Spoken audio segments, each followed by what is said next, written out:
Kita kembali dalam JSA, jangan salah arah, melihat dan membaca peristiwa secara jernih agar kita tidak salah arah.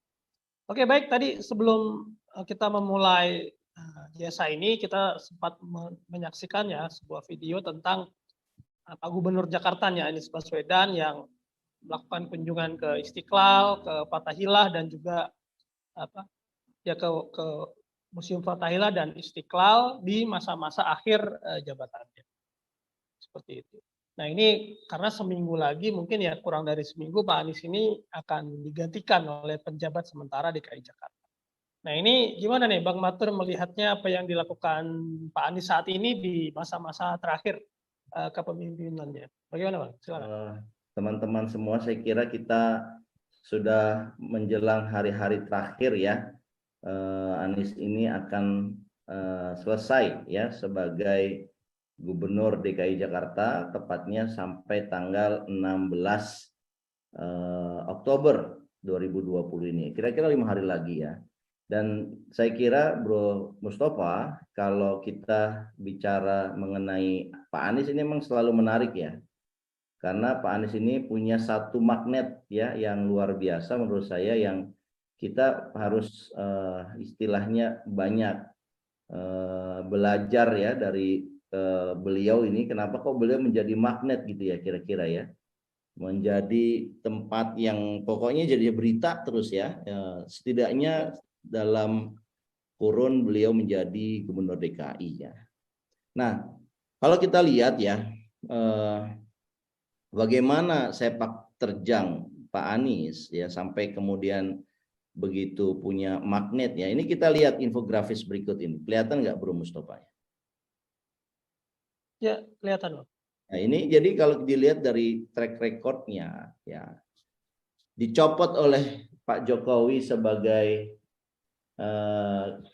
menteri ya, malah sekarang jadi Gubernur DKI dan malah berpotensi menjadi presiden yang akan menggantikan Jokowi. Coba saat itu kalau seandainya boleh berandai-andai, coba saat itu Pak Jokowi nggak usah reshuffle Pak Anies, ya kan? Berarti Pak Anies tidak akan jadi Gubernur DKI, ya, dan juga most likely tidak akan menjadi calon presiden dan kemungkinan tidak akan menjadi presiden 2024. Ya, tapi saya kira ini satu jalan takdir, ya, satu jalan sejarah, ya, yang mungkin Pak Anies sendiri tidak memahami, tidak mengetahui akan jadi seperti ini, ya. Nah, ini kalau dilihat dia lahir 7 Mei 69, lahirnya di Kuningan, Jawa Barat, ya. Pasangan Rashid Baswedan dengan Alia Rashid, ya. Saya kira kemudian sekolah SD, SMP, dan kuliah. Ini kuliahnya S1 di Fakultas Ekonomi. Ini kalau ini ijazahnya ada, Bro, jelas ini. Kalau yang ini UGM ya. Karena kita tahulah sepak terjang Pak Anies sejak jadi mahasiswa di UGM ya, kita baca riwayatnya ada lah gitu, rekam jejaknya jelas gitu ya.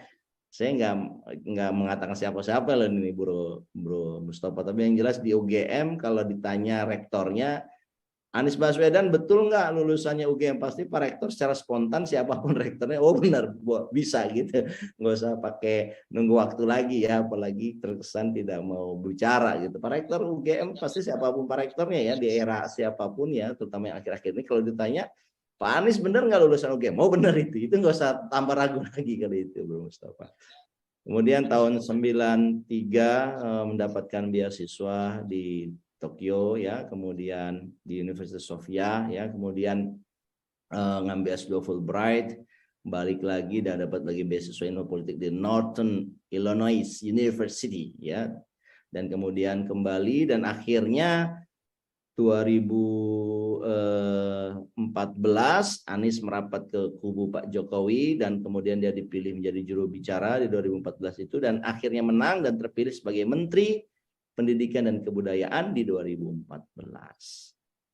Juli 2016 Jokowi merombak kabinet, Pak Anies diganti ya, begitu digantilah baru September 2019 Pak Anies jadi maju pilkada. Kemudian 2017 ya 2017 ya pasangan ini mulai berkampanye, urutannya nomor 3, dan 16 Oktober 2017 dilantik, berarti berakhir 16 Oktober 2020 2022 ya. Itu saya kira sepintas ya mengenai profilnya Pak Anies. Nah, kalau dilihat dari apa aja sih sebenarnya ya Bro Mustofa yang sudah dilakukan oleh Pak Anies? Apakah Pak Anies itu anti infrastruktur? Karena orang tahu bahwa infrastruktur ini kebanyakan akhir-akhir ini melayani hanya kepada orang-orang elit, oligarki saja, bukan orang-orang kecil, bukan publik secara umum. Nah, ternyata tidak ya. Pak Anies itu juga membangun infrastruktur ya. Jadi jangan salah ya, bukan berarti tidak pro kepada rakyat malah tidak membangun infrastruktur, malah sebaliknya seharusnya infrastruktur itu dibangun untuk rakyat. Jadi harus dipilih infrastruktur mana yang bermanfaat sebesar-besarnya untuk rakyat ya. Kalau ada pertanyaan IKN kira-kira bermanfaat nggak tuh buat rakyat tuh Bro Mustofa? Ya. Mungkin kita akan bilang ikan ya itu oleh oligarki yang di hutan berantara gitu kan, nggak ada kehidupan ya kan, itu tidak dirasakan secara langsung manfaatnya saya kira ya. Saya kira semua orang ya mayoritas lah, semua kan lebay juga, mayoritas lah ikan ini belum tepat lah saatnya gitu ya dilakukan. Nah ini Bro Mustofa, proyek-proyek infrastrukturnya Anies Baswedan ada. Ya namanya pemimpin ya terus juga harus berinvestasi ya, investasi jangka panjang ya infrastruktur, terutama public infrastruktur. Nah ini ada Jakarta International Stadium, ya ini menggantikan Stadion Lebak Bulus karena dipakai buat MRT. MRT buat siapa? Public transportation ya. Meskipun masih pendek ya, yang dinikmati masih sedikit orang, tapi saya kira ini adalah fondasi awal untuk mengembangkan MRT transportation ya, mass rapid transportation yang lebih baik. Jadi orang Jakarta lebih mudah ke kantor secara cepat dengan biaya yang tidak terlalu mahal, tidak macet lah gitu. Nah ini di Stadion Lebak Bulus dirobohkan, diganti stasiun MRT ya. Kita pernah ke sana ya, Bro Mustofa ya? Iya betul. Bagaimana pembangunan sudah dimulai dan ini 4 triliun. Coba MRT. Iya. Juga revitalisasi Taman Ismail Marzuki ya, diprotes seniman ya, sempat diprotes, tetapi saya kira sekarang seniman nyaman. Karena apa?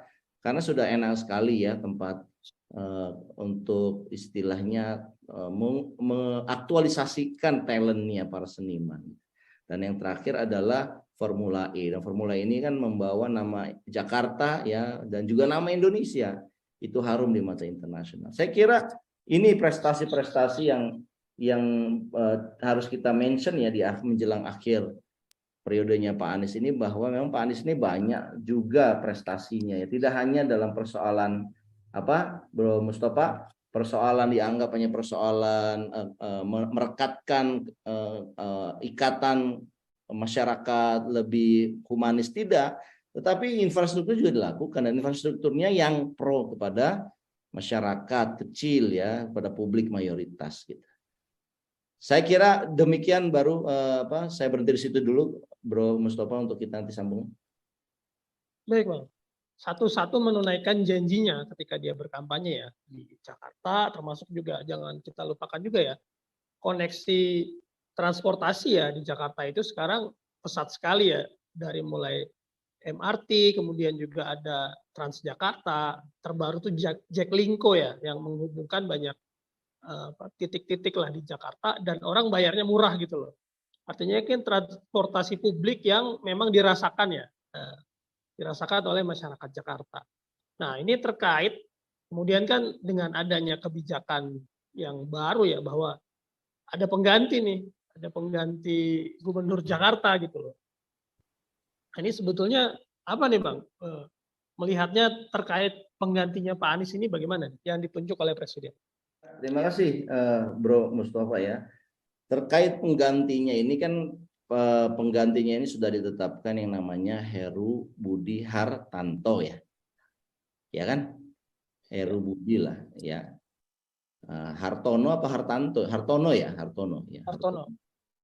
Ya, ini seorang birokrat mantan wali kota Jakarta Utara yang karirnya melejit ya, seperti Pak Jokowi melejitnya, bahkan melejitnya cukup signifikan sehingga bisa menjadi orang kepercayaannya Ahok ya, zaman Ahok itu menjadi gubernur di DKI ya.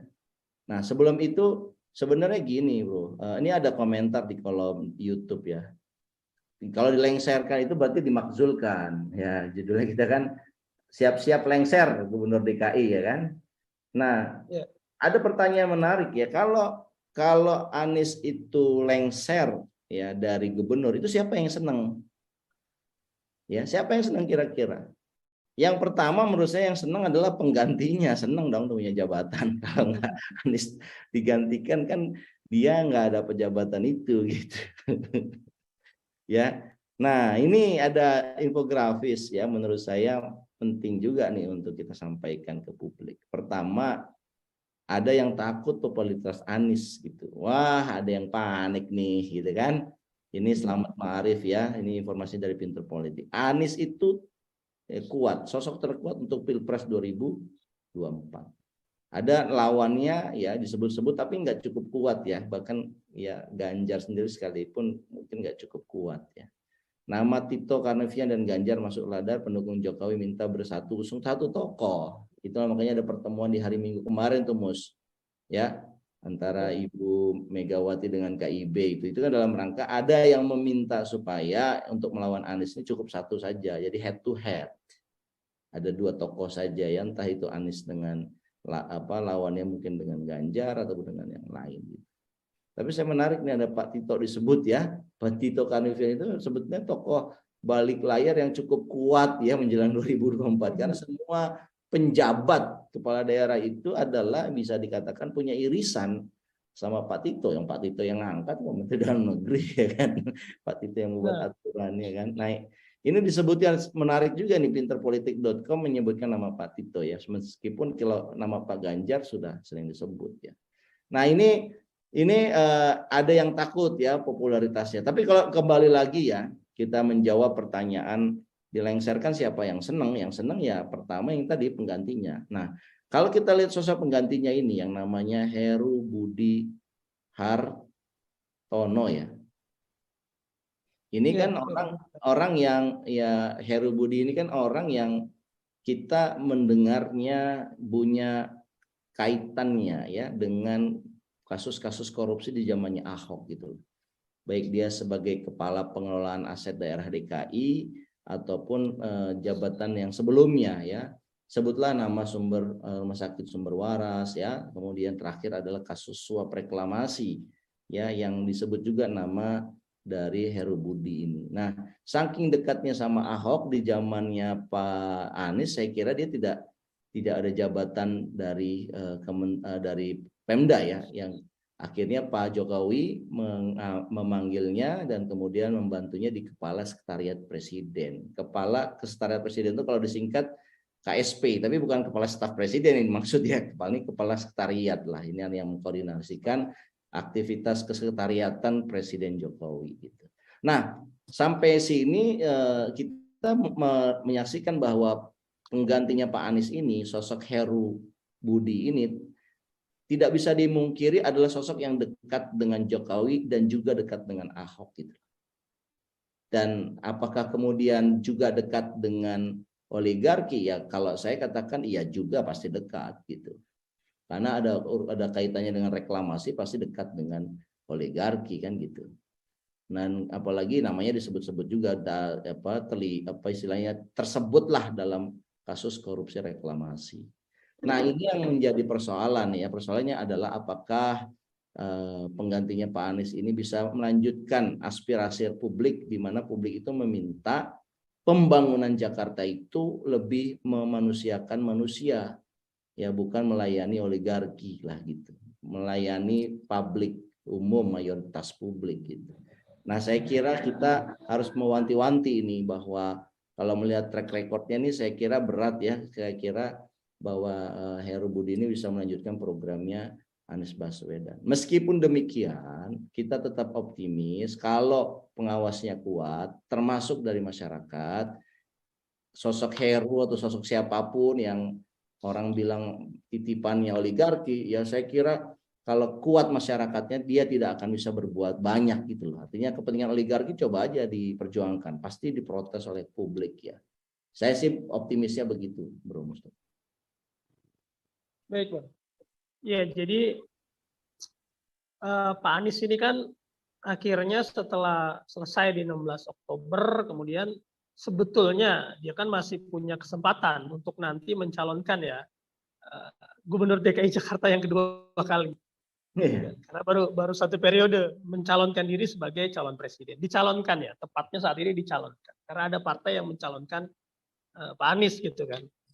Nah ini ya kita bagaimana Abang melihat mungkin sekilas ya setelah Pak Anies ini selesai 16 Oktober nanti, ini bagaimana nanti sampai 2024? Mungkin pandangan sekilas Bang Matur lah terkait hal ini. Yes. Tersisa 1 tahun lebih ya sedikit Pak Anies untuk mempersiapkan diri menjadi ikut berkampanye gitu. Dan menurut saya, prediksi saya Pak Anies ini akan safari ke seluruh Indonesia nih. Meskipun belum jelas aturan kampanyenya, tapi Pak Anies saya kira akan berkampanye. Itu aja kita lihat sudah ada pergerakan kampanye mengumpulkan massa, majelis taklim ya di rumah ibadah, di pasar, di berbagai tempat. Itu kan sebetulnya sudah kampanye. Dalam rangka apa? Mensosialisasikan, karena Pak Anies ini kan tidak punya anggaran APBD ya, beda sama yang lain ya, entah itu dia punya jabatan publik sehingga dia bisa memanfaatkan jabatan publiknya itu untuk kepentingan kampanye dia. Tapi kalau Anies enggak, dia betul-betul pure ya, dia ongkos sendiri itu. Kalau misalkan naik kereta, naik mobil, naik pesawat, ongkos sendiri itu. Kalau dia masih punya jabatan kan bisa tuh sekalian dianggap perjalanan dinas ya kan.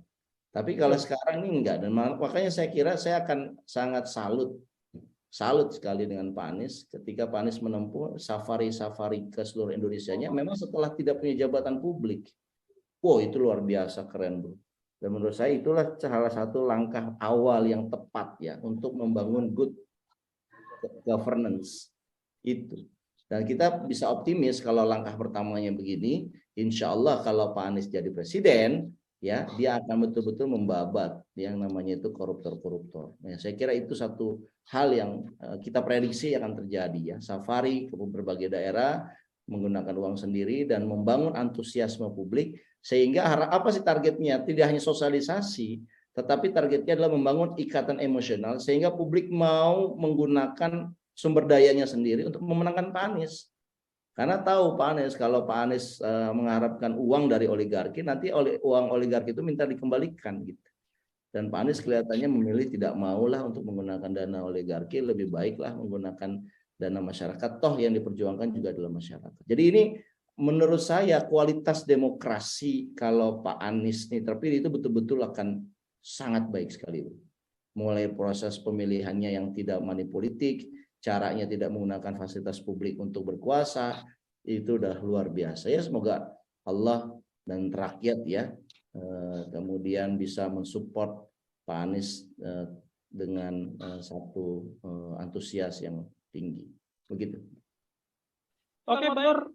Saya pikir kita cukupkan ya diskusinya Pak Anies Baswedan ya. Turunnya Pak Anies Baswedan, dan beliau nampaknya akan maju untuk menjadi capres Indonesia 2024. Amin. Terima kasih atas waktunya Bang. Kita cukupkan.